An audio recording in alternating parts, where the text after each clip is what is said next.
Hello, hi Julius. Oh, It's good to hey, see how's it going? you. Good, thanks. Thank you so much for joining us. We are so excited to have you on today. I'm so excited to be here. I miss my Bay Area and my Bay Area folks, so this is really cool. Thank you for having me. Yeah, thank you. Yeah, it's been 6 months, which is absolutely insane. But I know that our Bay Area family is so excited to see your face again. We miss having you on our stage every night. So thank you. Yeah, my pleasure. Great. So for everyone tuning in, we have Julius Thomas III here today. His credits include Broadway and tours of Hamilton, the Scottsboro Boys, Motown the Musical, the Gershwins' Porgy and Bess, Shrek the Musical, Xanadu, the 25th Annual Putnam County Spelling Bee, and more. Um, and your TV credits include Modern Family, Odd Man Out, and Sesame Street, as well as appearances on Good Morning America, the Macy's Thanksgiving Day Parade, the Today Show, and more. Just to give everyone a little sneak peek, a little peek into your wonderful career. Um, It sounds so good when you lay it out like right. that. And yeah, I just wanted to. I know it's a strange question to ask everyone, but how are you doing these days? How have these past couple months been for you? It's really interesting, and I'm gonna get real with y'all really quickly. The first few months, I was great. I was actually really enjoying the break. Hamilton is a really hard thing to do, and I have been doing the role of Hamilton for a year, just over a year at that point. And then um, before that, I was doing the show for about 9 months on the other tour, the Philip tour. And so I was doing really good. I was loving being, having a break and like getting to be a real human and go out and like have a cocktail every now and again and things of that nature. And, just the last couple of months have gotten a little harder because I miss the stage. I miss performing. I really love to, that's the thing that I feel like I was born to do in this life was to bring people entertainment and joy and escape and relief. And Hmm. I haven't really been able to do that, but I'm just trying to find ways now that I can do that so that I can feel more like myself. Yeah. Yeah. What are some examples of how you've been able to do that, or how are you staying creative during this time? Yeah, well, it's been a bit of a shift. Like I've had to, instead of performing every night, I have gone into, doing videos and posting them and also doing lives and tutoring students in college and doing Zooms and, sort of becoming more of a mentor to the younger performing generation. Um, so that's sort of my way to get back right now. I'm not doing very much performing, just more of passing on what it is that I've been able to learn over the past, sort of years of my career. I was about to say how many years, but I'm not going to do Not giving away everything on this not giving into away live. everything. Yeah. Yeah, actually, so yeah, for people tuning in, if you have questions, feel free to ask them in the chat or leave them in the question box. I do have a question here. We'll start off. This is from Lindsay Olson Wink. Lindsay Olson's Wink. We touch upon this briefly, but what do you miss the most about being on stage right now?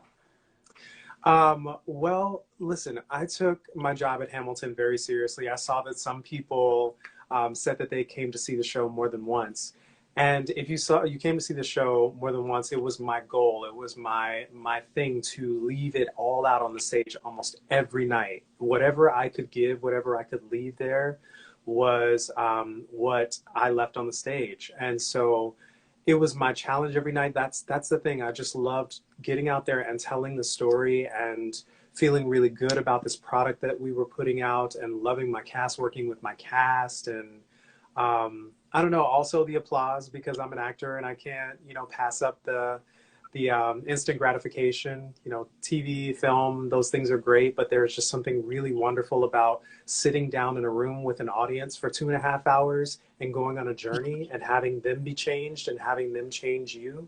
So I think those are the things that I miss most is challenging myself to do something well every night and also the interaction between our fourth character, the fourth wall, the audience. Great. Have you been able to? I'm sure there's like a Hamilton cast like text thread like in Peggy Tour, and you're able to stay in contact with everyone. I'm sure you're all over the country at this point, maybe. Yeah, we have a we've always had actually set it up when we first got started. We have a I forget what the app is, but we're all on this one app in a group.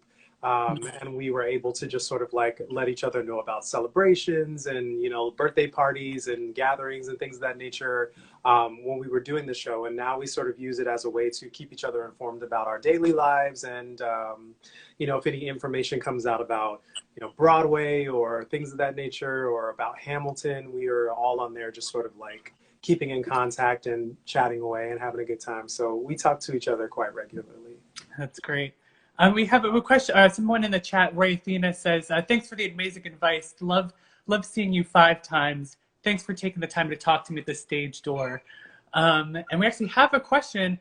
Speaking about the stage door, this is from Broadway Broad Squad. We miss you.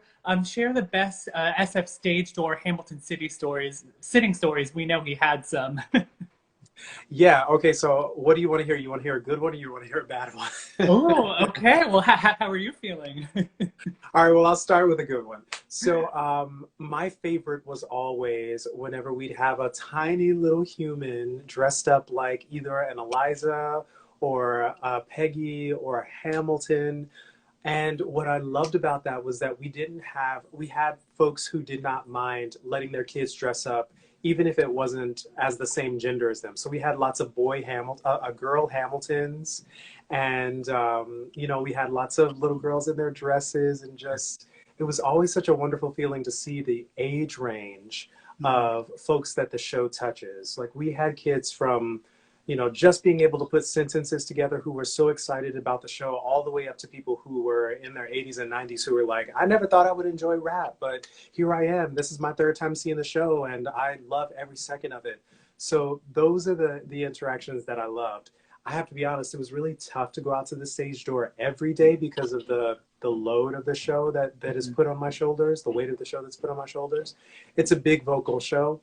I got out there as often as I can, usually not before 2 show days. So just so you know, if you want to see this Hamilton at the stage door, come on a day that doesn't, have 2 shows the next day, and I will more than likely be there.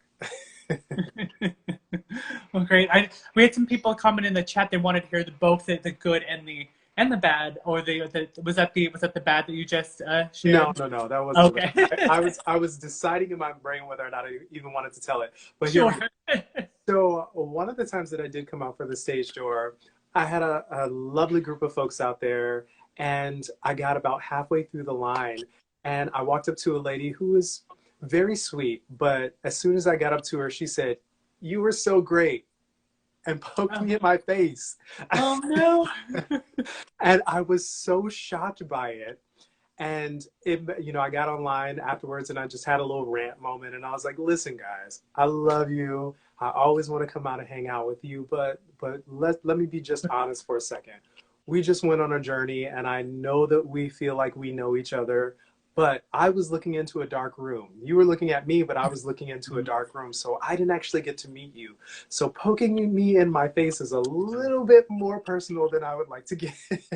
Yeah. If you want to shake hands, you want to ask me for a hug, absolutely. I normally oblige those things. Once we got into Corona time, I was like, sorry, no hugging, no hand holding or anything like that. But, poking an actor in the face is usually a way for them to, get upset really quickly. So don't do that.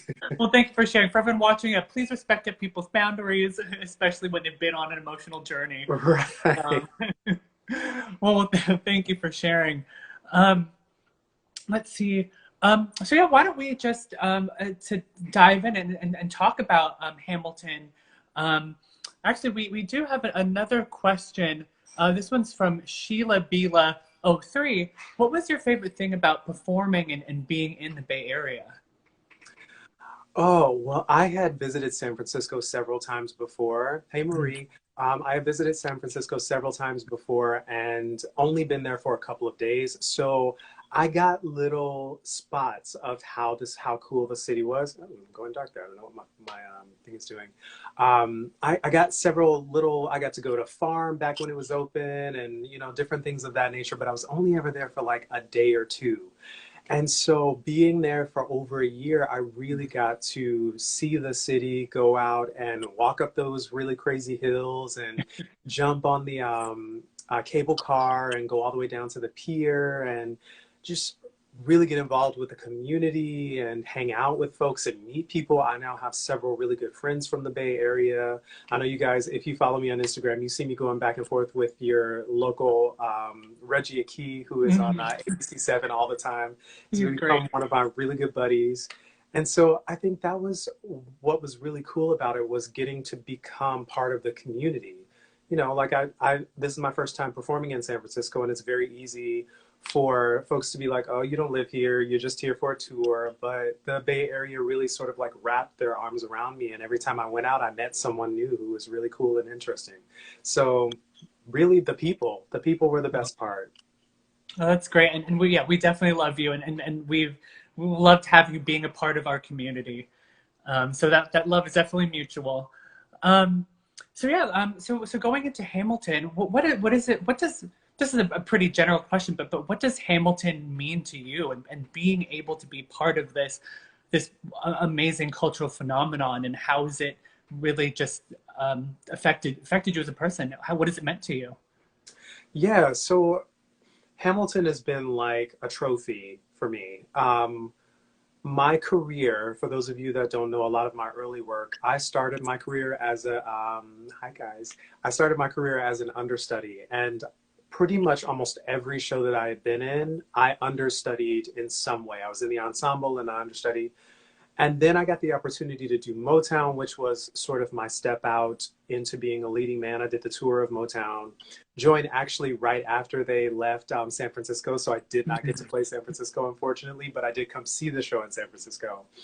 Um, and so Motown was sort of like my step into leading man, but then Hamilton was my opportunity to like really own being a leading guy in this Broadway community. So it is a trophy. On top of that, it is also, you know, it's sort of like is the top of me like leading my way up to being, you know, a leading man. And then on top of that, it is important because so many people are in love with this material, and it speaks to so many people that that I felt a sense of needing to get out there and do it right every night. You know, people have been listening to Lin-Manuel for 4 years now, you know, listening to that cast album, and they've got a very specific and high thought of what this show is, like an elevated thought of what this show is. And so I just wanted to come into it and not half step and not ever feel like I could take it for granted.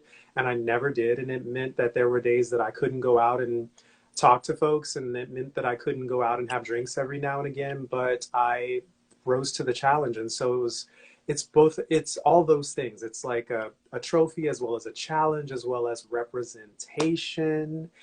It's really important for people to be able to see someone that looks like them, fully realized and thought out, like have an arc, be a fully realized human. And last but not least, I really love the idea of humanizing these figures that we have put up on a pedestal, because they are humans. They made mistakes. They were not perfect. And I think it's important to remember that when we talk about the founding of our country. They were figuring things out. They were not these magical beings that just knew exactly what to do and knew what would be perfect for all times. I mean, listen, a lot of these people owned slaves. Where are we now? This is not a thing that we do anymore. So we have to really bring them back down to earth and remember that they were humans and they had faults and all of those good things. Hi, Phil. I saw you. I didn't get to say hello to you. Yeah, that's really wonderful to hear, and we have people in comments saying, Riley Eliza 18 said, I loved how you spun it with your own style. Blue and Jade B said, you killed it as Aham. So I think that the people really got that energy from you and really appreciated it. What was your audition process like? So you said that you were part of the Philip tour Mhm. before joining the And Peggy tour. So what was your Hamilton journey? Yeah, so I probably auditioned for the show combined about 15 times, for the amount of auditions that I had. And by the amount of auditions I had, I mean actually stepping into the room and doing the material for the team. So sometimes an audition can be 3 sections. It can be your initial audition, your callback, and your final callback. So there are three times that I stepped into the room. So about 15 times over 2 years, I stepped into the room, and I went in for almost every male character that you could think of. The first time was for Daveed Diggs when he was first leaving the show, the original Lafayette Jefferson, and that wasn't a fit. And then I went in for Burr another time, and that wasn't a fit at that moment. And then eventually we made our way all the way down to Hamilton. And I didn't think I was a fit for Hamilton, but you know, that just goes to show that we need to get out of our own way sometimes. Mm-hmm. And so I went in, even though I sort of like fought back and said, you know, I'm not really a Hamilton, and I really want to have Tommy Kail, the director, see me in a light that I think that I'm good, you know, like something that I feel is right too. And but I went in anyway. I got convinced by my agents to go in, and sort of the rest is history. I ended up going to the Philip Company for 9 months to stand by for Hamilton, Burr, and King George. And my original contract was for me to go off and play Burr in another company. But, you know, through my hard work and my efforts, they came back and they said, you know what, Julius, we really enjoy your Hamilton. How would you feel about going out to the and Peggy Company and leading that one after Lin-Manuel leaves the Puerto Rico version? And I was like, you know what, let's do it. Yeah. How often do you get, you know, that sort of a bump from a creative team saying, you know, we thought we were going to have you be the secondary lead, but let's have you be the title character instead. And I was like, okay, all right, let's do it. Yeah. That's amazing. And yeah, we have people, ZKB says, Julius, you're my favorite Hamilton. Christy Becker says, so glad they snatched you up for A.Ham. Your talent shined. Thank you guys. They're getting a lot of love. And so in researching, so I guess you did a lot of research for many different characters, seeing as you were the standby for other characters and playing Hamilton. And what did you learn that was most surprising about these characters? Okay, you guys are going to think I'm crazy, but I am one of the wonky people that did not listen to the show before I saw it. I saw it one time before I auditioned, and then and it was literally days before I auditioned. And then I only listened to it enough to learn what I needed to learn for the audition. So I wasn't one of the people that was super well versed in it. And also, when it came down to the material, I felt like Lynn put enough on the page that I didn't need to go searching for a whole lot of other information. I found out things over the years about these characters that have shocked me and that have deepened my work, like learning about where Nevis and learning about where Hamilton is originally from and things of that nature. But I didn't have to do a lot of pulling from different sources because Lynn did such a fantastic job. And I think that's part of the reason why everybody loves it so much. He really breathed life into these characters. There is not a lot else needed other than what's on the page. And I know for other actors that might be different. I know that I talked to my girl, Victoria, who plays Eliza with me on the Angela and Peggy Company, Lord. And she talks about the different books that she's read, and other folks in the cast talk about the books that they have read. I actually didn't feel in this particular show, because I do it for all of the other shows. Like I read Barry Gordy's book and I read lots of other things. I didn't feel the need to go searching for extra things. I felt like it was all on the page. And then when I, you know, am tossed a new random fact or things about that, I'm like, oh yeah, that makes a lot of sense as to why Lynn wrote that thing. And it feels good to sort of like have the background for that thing. But yeah, I'm that bad actor for this show that did not feel like I needed to go looking for other things. It's all on the page. Yeah, I think you're absolutely right. Like the text itself is so rich, and there are so many layers, and all the character motivation. There's so much to explore that Lin-Manuel created that it's all right there. I think that's a really interesting approach. Yes, and also the wonderful thing about this show is that Tommy Kail, the director, and everyone that he's put in charge of under him, all of the resident directors and associate directors and things of that nature, they have never asked me to do anything but be honest. So I got to bring all of Julius to this role. Like when I go out on stage, I am drawing from, You know, I don't know what it's like to lose a son, but I know what it's like to lose a family member. And so I don't have to go read a book about that because they just said, you know, Julius, bring you to the Yeah. stage. Don't try to be Lin-Manuel Miranda's version of Hamilton and put a hat on a hat on a hat. Like, just go out Right. and do what it is that you know how to do. And I think that's one of the reasons why the show works with so many different casts, because we're not trying to do an imitation. We are doing an honest portrayal and drawing from our own experience Hmm. how to do this thing honestly, you know. Right. Yeah, that's great. That actually leads me into we have another question. This is from Kaina Hines, 1021. Sorry if I mispronounced that. But how can you relate to Hamilton? You just spoke about how, like, your angle into the character, but what are some ways that you've related to the character? Yeah. So first, I'll start by saying is I didn't ever really relate to Hamilton, especially before I auditioned for it. I felt like I was a Mm. burr. I am very calm. I'm very cool. I'm very collected. I am patient and willing to wait for whatever it is. I told you that most of my career has been like a slow ramp up to being Hamilton. I've been doing this for quite a while now, over a decade. And and so I relate more to Burr in my normal life, but there are things about Hamilton that I can definitely understand, like pushing for that thing, you know, or working as hard as you can, or being in your room at night and writing like there's no tomorrow. I, for the majority of my career, have found the cracks in my own performances and worked on them in the comfort of my home. You know, I get in front of my camera often and work on my camera skills, and I get in front of my camera and I work on my acting and sing all day long. And so there's this drive to be the best at a thing that I know how to be and to bring as much of myself to a thing. And that's sort of what I draw on for Hamilton, is that, like, I don't know what it's like to just like throw caution to the wind, because that's not normally something that I do, and that is something that Hamilton does do. But I know what it's like to feel that drive to like really have a goal and have something in mind that you want for your life and to push towards it like there's no tomorrow. No, that's really great. I think that's something that in these conversations that I've had with other artists and talking about just like finding ways to improve and ways to just become a better actor. Like, even though you performed on Broadway and have been in Hamilton, you're still finding ways to hone your craft and to just become a better person and a better actor. I think it's really inspiring. It's Yeah, really well said.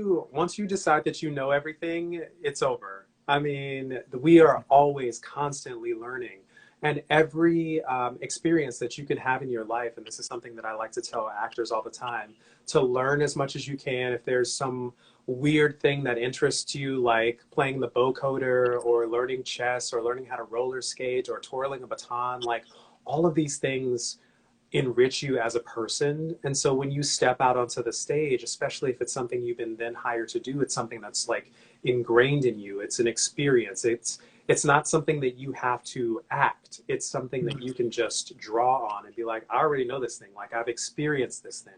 All of it makes you a better performer, a better actor, more realistic performer. So get out there and travel and experience other cultures. And well, we can't do it right now, but Right. learn as much as you can. And, you know, those are the things that make us better humans and also better actors and better studiers of human behavior. That's really great. Thank you. We just got just a minute ago got this question related to what you were talking about now from Eric Pear 23. Any advice for a younger actor wanting to make it to Broadway one day? Yeah, I would say fall in love with auditioning. Hmm. It is 90% of the job that you're going to do. Auditioning should literally be the most fun that you have when it comes to performing. Like, you should, especially that initial audition, you should walk in there knowing that you are about to give them the best 30 seconds to a minute and a half that you have ever given anyone. And that comes down to knowing your material frontwards, backwards. You could do it on your head, you could do it asleep, you could do it in with any redirection that they give you, because sometimes you'll walk into a room and they'll say, sing us your best song, and you'll sing it and they'll go, great, can you try that again, and this time try it like a lovesick puppy. And you know, if you've practiced that thing one way, that throws you. But if you know that thing frontwards, backwards, sideways, and in your sleep, you can walk in there and you can go, this is my 45 seconds to shine. So let me just go ahead and like give them everything that I've got. Fall in love with auditioning. You, even when you book the job, I've been in Hamilton for over 2 years and I do 2 to 3 auditions a week, if that tells you anything. Auditioning is your job, and once you get into a show, it's like, cool, now I've got this job, but also I'm still auditioning for things that are coming up down the road, because all shows close. So that would be my main bit of advice. And I would also say, let no be fuel for the fire. You are going to hear no as often as you hear anything else in this business. People are going to say hello, and then they're going to say no. So you can take that as, no, I stink, I'm not good at what I do, or you can hear that as, I'm not right now, and also, what can I do to be better? What can I do to walk into the room next time and get a yes?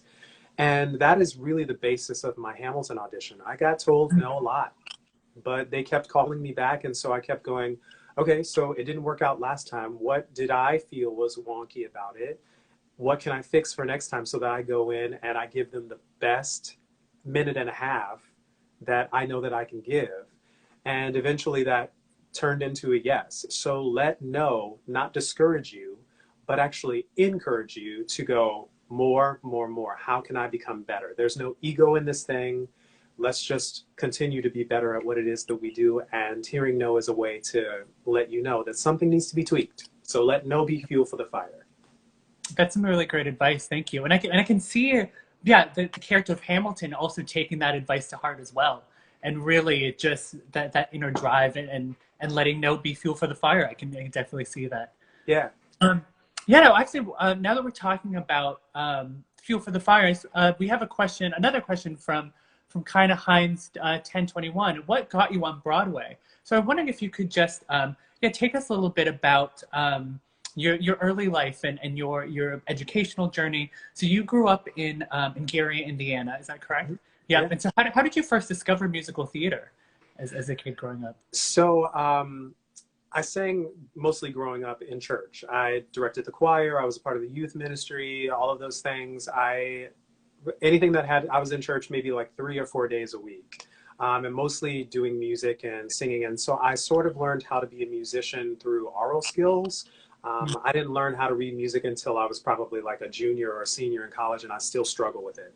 So that's where a lot of my early music education came from.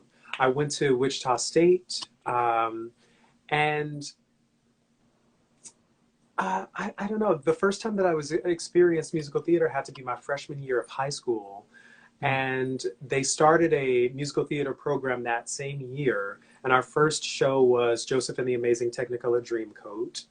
And I just went into that thing sort of going, you know, I do track, cross country, and swimming, and this is the off season, and I don't have anything going on in church right now. So what can I do so I don't have to go home and hang out with my parents all day long? And they were auditioning for this musical, and I said, okay, let me just go in here and see. I sing, so let me just go in here and see what this is about. And sang for them, and they were like, you're really great.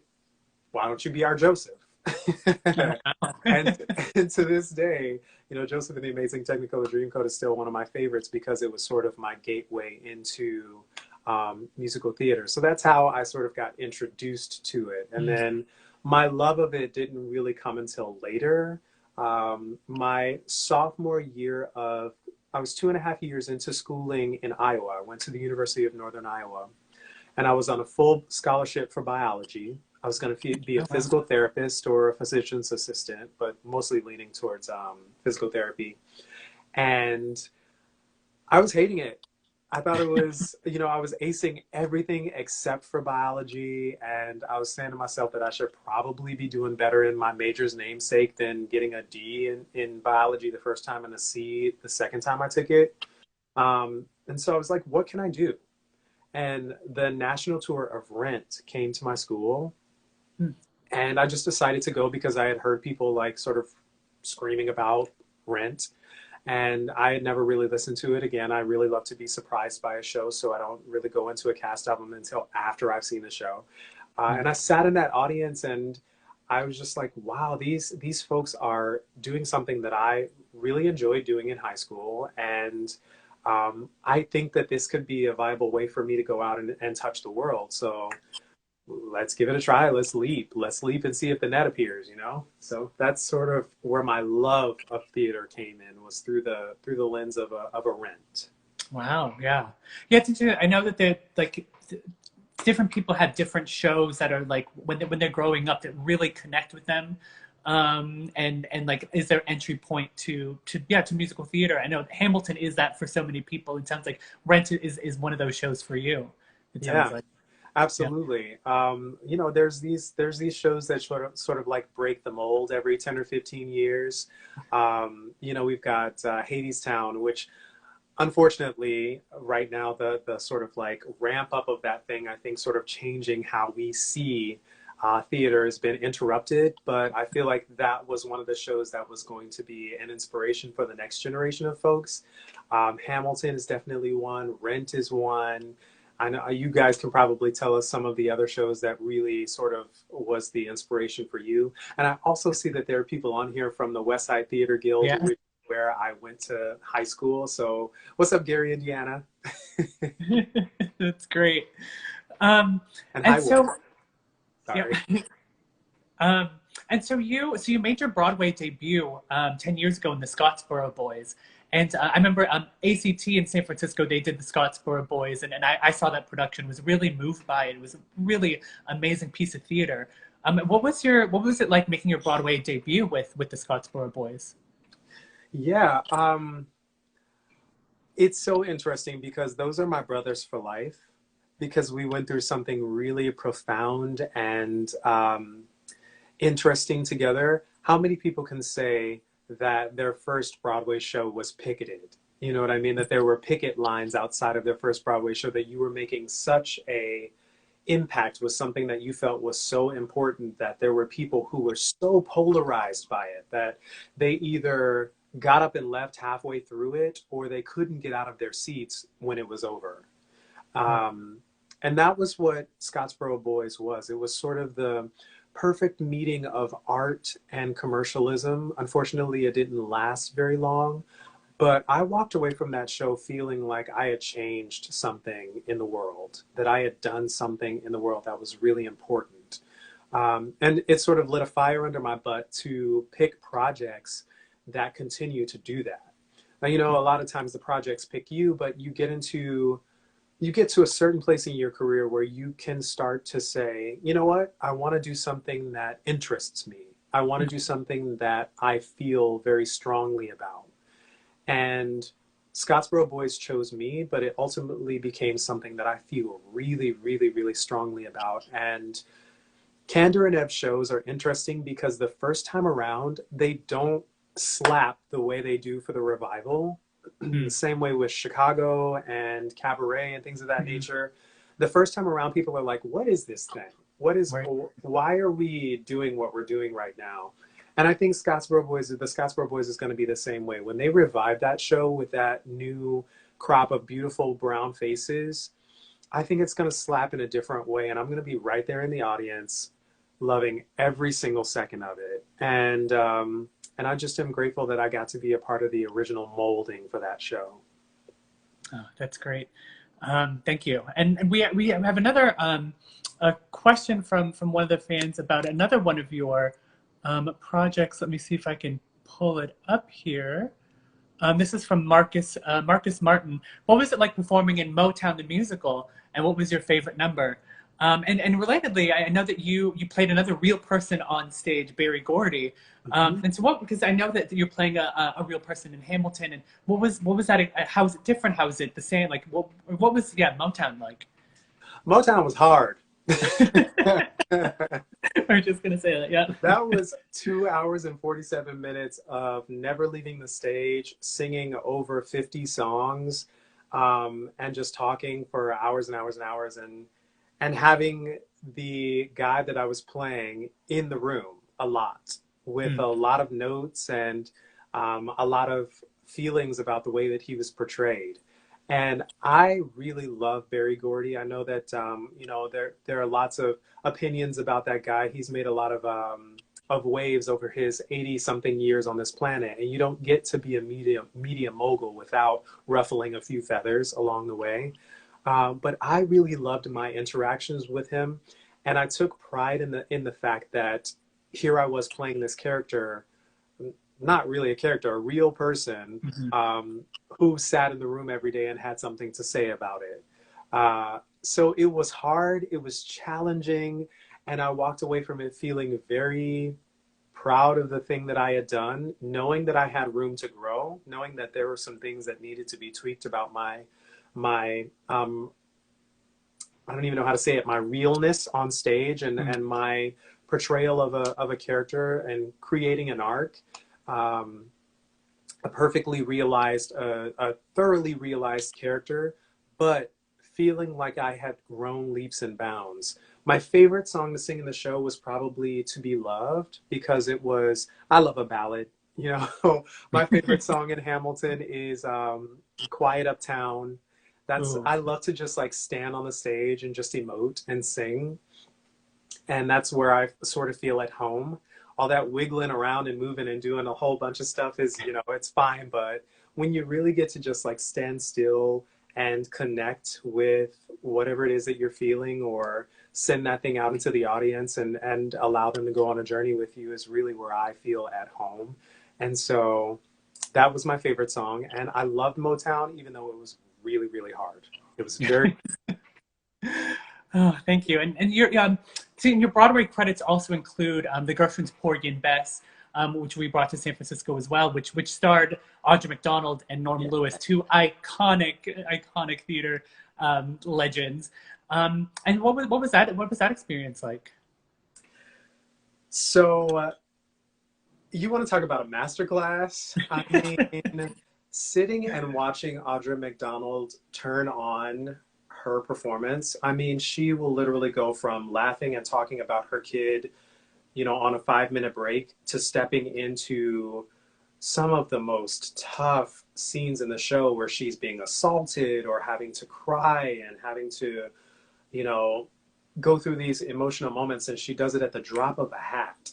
And it was a masterclass. And I have to be honest with you, that's where I started going, okay, this is where I need to be living as an actor, where I can get into these situations at the drop of a hat and have it be fully realized and fully committed. And she's just, on top of being a beautiful singer, she is just an incredible actor, just incredible.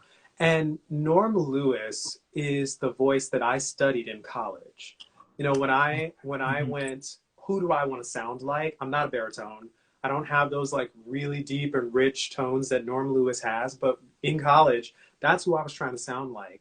And so to get into a show with him, and one day he said to me, because I was a swing on that show, so I covered many of the step in, step out parts. Like I stepped in for a lot of the smaller singing roles. And to have him sort of reach out to me one day and be like, I think your voice is really stunning. And to know in the back of my brain that I'm going, because I was trying to imitate you, was just like super cool. So that's Porgy and Bess was like 9 months of masterclass for me, just getting to study my idols and to sit under someone who led a show brilliantly and kindly. And it is kind of the way that I try to lead as a leading man, to just be super supportive and to have everybody on stage know that you know, if you mess up, as long as we all come out on the other end of it healthy and alive and no one hurt, then we're fine. We got another chance to try this again tomorrow. Let's do it again, and let's try again, and let's just be supportive of one another. And that's sort of what I learned from those two. They are wonderful. Yeah. Oh, it's really great to hear. Yeah, thank you for sharing. And so we talked about a lot of the pieces that you've been in, the Porgy and Bess and Motown, the Scottsboro Boys, Hamilton, and these are some remarkable pieces of theater that put the spotlight on Black people and Black performers, and how have been able to reflect on the Black Lives Matter movement that's been happening during this time in the theater industry, and what have you reflected on with these? Yeah, you guys, just so you know, if you hear the thumping in the background, they are replacing my walkway out of my apartment right now. So I apologize for that. Hopefully they don't turn on their blast sander and all that other stuff that they've been doing. If they do, we'll figure out a way to, I'll go in the closet or something. I don't know. But yeah, so representation is so important. And part of the reason I feel like I have excelled the way that I have is because I've had people to look up to and to see competent and beautiful versions of myself up on stage. You know, just going back to Norman Audra, like without those two and going, oh, look, they hired a Black woman to be X, Y, and Z, to be the lead of this show and to be this, that, and the other. It made me go, okay. Having Chester Gregory, who is also from Gary, Indiana. If you don't know who Chester Gregory is, Google him. He's brilliant. He's one of my brothers. He's been the star of shows like Shrek and Tarzan on Broadway, and he's on those cast recordings. Crybaby, which is a show that I'm pretty sure came to San Francisco at some point. Just having those images and having them be people that I could reach out to and to go, hey, you are the star of X, Y, and Z. I want to do this one day, was like a huge boon. It meant that there was a place for me in this business, and that it's okay for me to take up space. Yeah. Not even just in theater, but just in life, to go, I'm worthy of being out in front. That's okay. And in fact, I should be pushing for it. Because there are a lot of spaces in life that don't have people that look like me. And if you aren't a minority, you might not understand how walking into a room where you are the only affects your brain. And if you are the majority, I would encourage you to walk into a lot of rooms where you are the only. Go into spaces where you are the only. It will really open your eyes to really understand, hi Maria, to really understand why taking up space, thank you, is so important. It is something that we all should feel able to do in this world. So that. Great.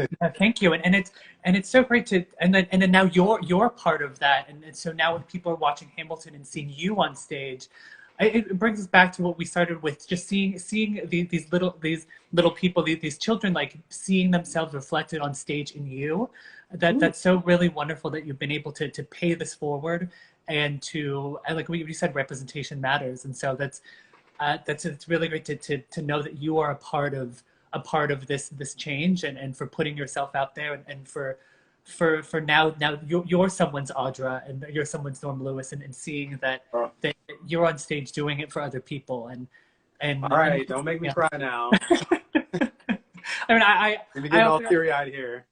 Yeah, and you know, I haven't even really been able to sort of think about things like that, because I'm very busy doing the work of trying to better myself and be the best Julius I can be, and I falter at that quite often, and there's still so much work to do.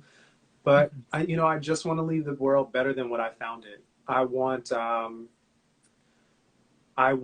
my nephews, who are incredible young Black men, to not feel like they walk into a room and are othered and have to feel slighted, or to feel slight, or to slight themselves in order to exist in this world.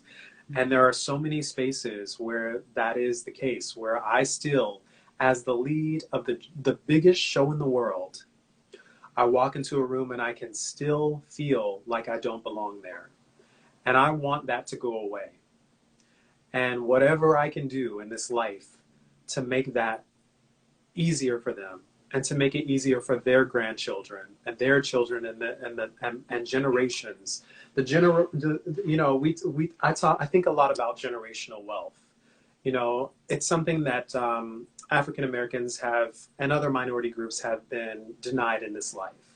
We haven't built up the generational wealth that other people have, but also generational wealth in the way of mental stability and feeling of belonging is also something that I want to grant. I might not be able to grant my kids and their kids with millions of dollars and homes and property and things of that nature, but what I can grant them and people who I'm not even related to is a feeling of belonging, like again, that we get to take up space. So if that can be my gift to the world, so be it.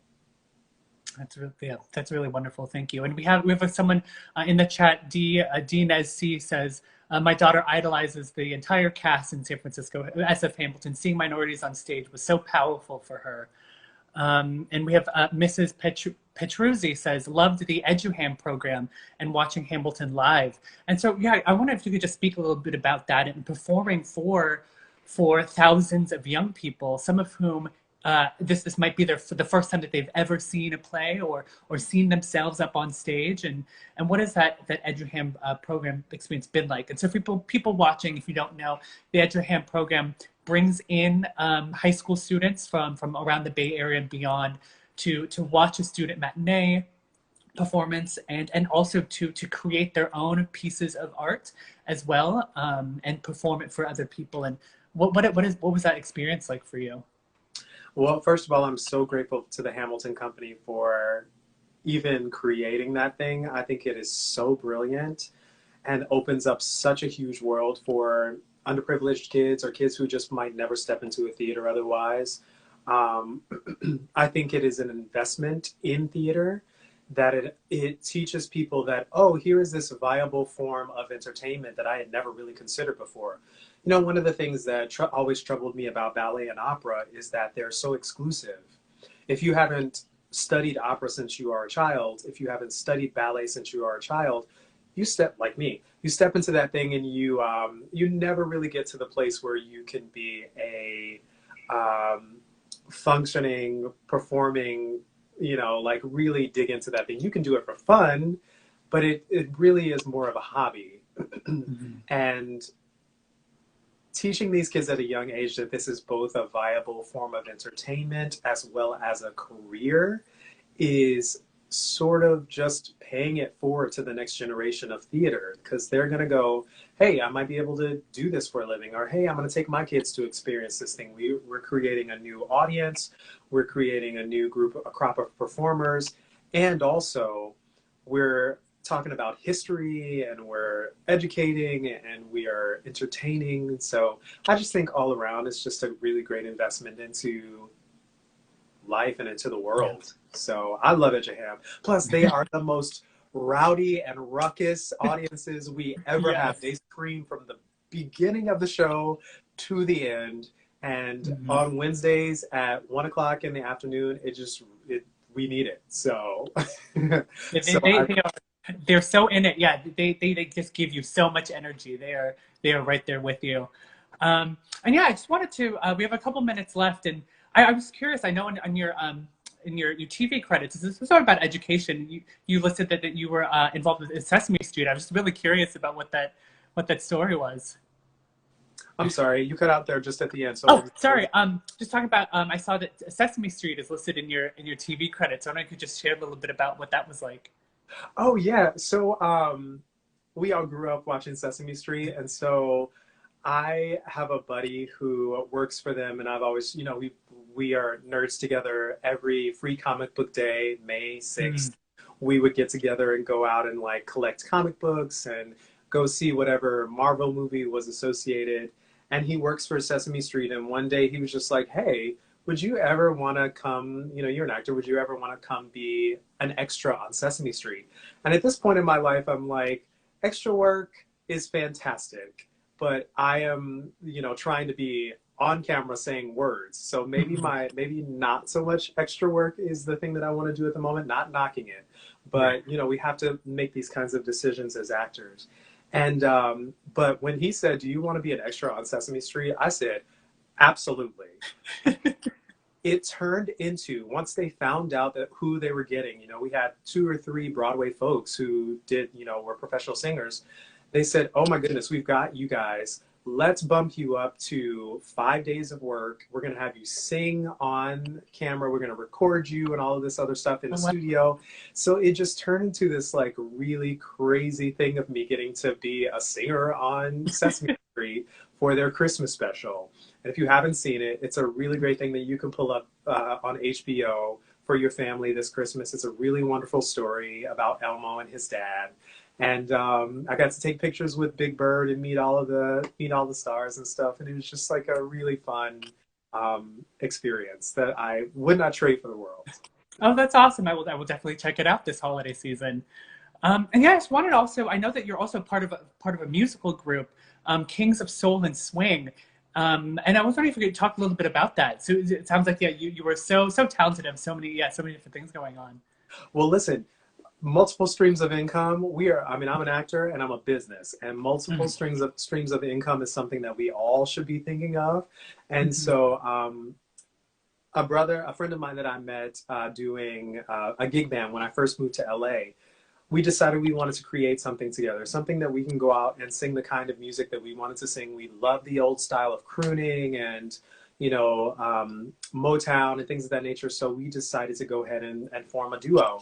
And if you aren't following us, please just go over and click Kings of Soul and Swing on Instagram and follow along, because we've got a lot of fun projects, including a single coming out, and we're going to be doing Instagram concerts or Zoom concerts where if you have a date, you want to have a date night or, things of that nature. We're singing all your favorite love songs and things of that nature. So just come follow along, because there's going to be lots of fun stuff going on soon. I love singing with my brother, Mark Kapitsky. He's the one of the front men for the Glenn Miller Orchestra. He sings with lots of other bands. He's really fantastic. He sings down at Disneyland, in California. So he's pretty famous too. Great. So that is the Kings of Soul and Swing. Go follow them on Instagram.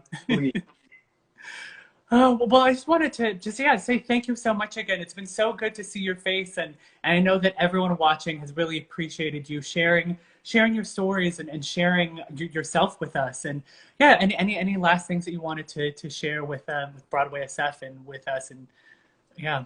Yes, San Francisco, you are my heart. I got to spend a really important portion of my life there. And as soon as COVID is done and we can gather again, I'm coming back and I'm going to do a concert for you guys just to say thank you. And we're going to get to hang out again. Thank you so much. This was a wonderful chat. Thank you for all the really great questions. You guys are wonderful, and you are wonderful for this experience. Thank you. Great. Well, thank you so much, Julius. We really appreciate you taking the time to talk to us. We love you so much, and we miss you, and we'll see you online. And thank you so much, Julius. Thank you. Bye. Bye.